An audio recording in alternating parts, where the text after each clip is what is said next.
Hey guys.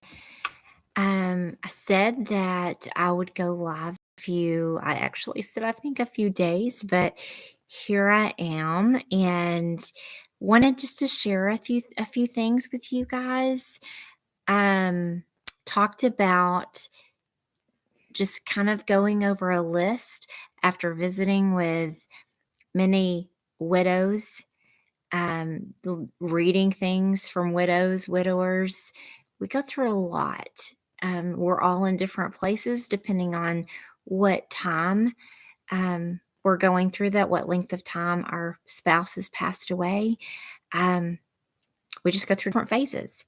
So I said I would share with you guys just some things that I've heard, some things that friends have said that have lost spouses. So, please don't think that you've done this to me or anyone that I'm friends with that has lost a spouse, um, because I got this list just kind of combining everyone that I've talked to or read about or um, maybe thought of myself, and then someone else kind of confirms that that's what they went through as well. So I know it's really late. That's one thing that widows and widowers struggle with is sleeping. So it's really hard um, to get a good night's sleep. So I'm better. I was going to bed at 4 a.m. and waking up at 8, but it is getting better. So, but I am up late again tonight. So just wanted to share some things with you guys. So, some things to do, or maybe to say, to someone that's lost a spouse is, um, don't think that you'll bother them.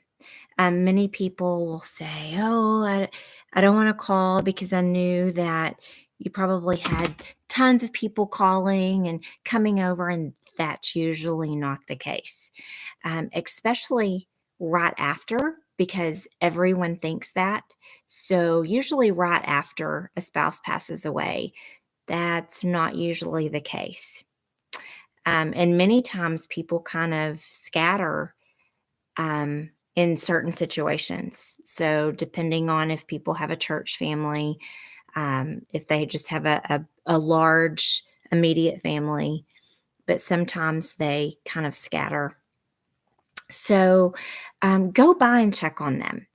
Maybe ask permission to arrive unannounced. I'll tell you that we had several people before and after my husband passed away that would just show up.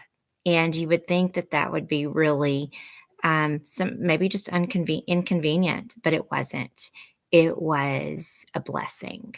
So get permission to just show up. I mean, we had a friend that would just show up with a meal. Huge blessing, guys. That was a huge blessing to our family. What is something else? Invite them. I know that we were so used to having friends that were married, and you have a fear, I think, of losing those friends that you had as a married couple because they're still a married couple and you're not. So you've lost that one. So be intentional about um, just going and visiting with them. Ask them, invite them to go. They have an option to say no. Leave that option open to them because it's really important. And I've heard a lot of widows and widowers say that they're not invited anymore, or they feel excluded, or it's just awkward. They feel like the third wheel. So invite them to do things. Um, Help them to honor their spouse. That's a really important one, guys. So when we can find different ways to honor our spouse, that's big to us. I think I said on my last live that People die twice. One friend reached out to me and they thought that I was talking about some kind of Indian ritual or something, but I was actually talking about their memory. So the person dies when they actually pass away, but then the last time that a person speaks their name, their memory dies. So that's something that I think we fear as widows and widowers, that we fear that. So you guys help them honor that. We're actually doing a scholarship for my husband for his memory, um, for the fire service and medic school. And we're trying to find ways to raise money for those scholarships. So just to know another way to honor his memory and what he did for our community, for our church, for people in our lives. So my daughter said something that was really good. She said um, that it would be good to say to a person, I don't know what you're going through, but one day I could.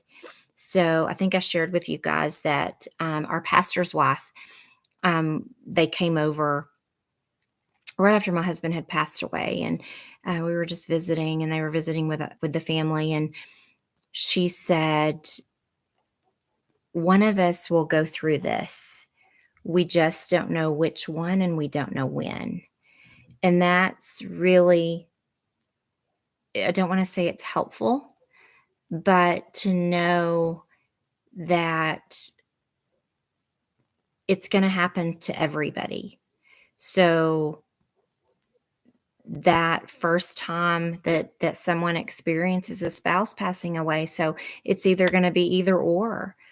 So just it that doesn't I don't want that to sound bad, because I'm not saying it's going to help, but for someone to say, I don't know what you're going through, but I could someday. Share with me what you're feeling. Share with me what you're going through. That's big. That's a big thing.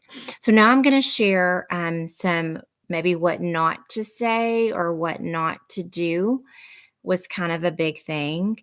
Um,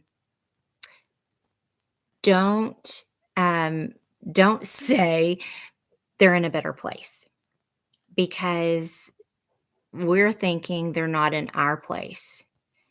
So even no matter what your religion is, they're still not in our place.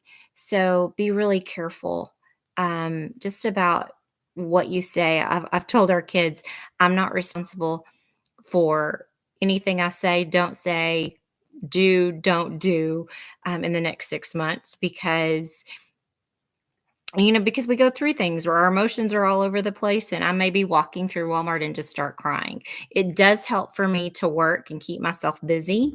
Um, I don't have tendencies to break down then, so that's always a good thing. I am. I found that I'm much more sympathetic, empathetic to people, which is a good thing. So that's been a great thing. So when you're don't compare yourself. Another don't is, don't compare yourself.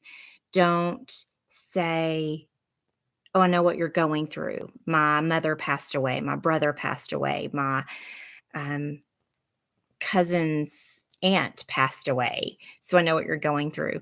Not that anybody says that intentionally, unless you've lost a spouse. It's just different. I've lost people really close to me. My grandfather, who was a great manly father figure in my life. I've lost a brother at a really young age. So I get that. Other people get that. There is a reason that God made a marriage covenant so important. And when you lose, there's two parts to a marriage, right? But two parts become one when you take that covenant. And when that happens, So there's one, there's a half of each. And when that happens and you take that half away, you're operating with just a half. So it's a little different. You don't pay bills with that person. You don't have financial responsibilities with that person. You don't lay down in bed at night and just visit with that person when it's anyone besides a spouse. So just be really tenderhearted as to kind of what words you use. So don't, if you've been a good friend to that person, don't avoid them, don't not call. Kind of continue the routine that you've had with maybe reaching out, texting, calling. I know with my experience, I've had some friends that have text just a whole lot and then just stop. And so that's kind of difficult because we think, have we done something wrong? Um, so that's kind of difficult. So let's see. Don't so this is kind of a huge one. Um, Not for any other reason, but just the things that people say sometimes. Don't assume that a widow or widower all of a sudden has all this money, because that's not always the case. In fact, most of the time, it is not the case. So just be really careful to what you assume financially. Not that they want anybody to reach out to help or not help or whatever. But a lot of times, I've had people say, "Well, you don't have to work now, right?" Or if I say I'm finding a job, "Oh, you have to work," and so people just kind of assume that that's the case. So just be really intentional about that. Well, let's see. I think I have one more that I think is very important. Oh, okay. So um, God knew. So a lot of people will say, "Oh, this is God's plan," or "God knew." Um, I've had a lot of people talk about, um, especially if they're of Christian faith. A lot of people have talked about, their people from church, just kind of throwing scripture at them. Um, not so I don't know if you guys know my husband, you knew that he was all about ministering by his actions. We did a lot of crisis marriage ministry, and guys, let me tell you, he got to a lot of people and a lot of men. He changed their lives, but he didn't do that by throwing scripture at them. He was very much about loving on them, letting them know if he had been there, he would share his story with them. He would let them know that they weren't any less than he was or anyone else. So just be really um, kind of be careful about just throwing a whole bunch of scripture. Um, because if we are of Christian faith, we know, we know about the Bible, we know where to find scripture. Sometimes it's more therapeutic for us to just talk. So just allow us to talk. That's kind of how we process everything, is just by talking. So thank you guys for letting me share, and thank you guys that have reached out to me and just asked me to share some of this. I know there's been, and I know that I notice it more, but there's been a lot, seems like a lot of young people.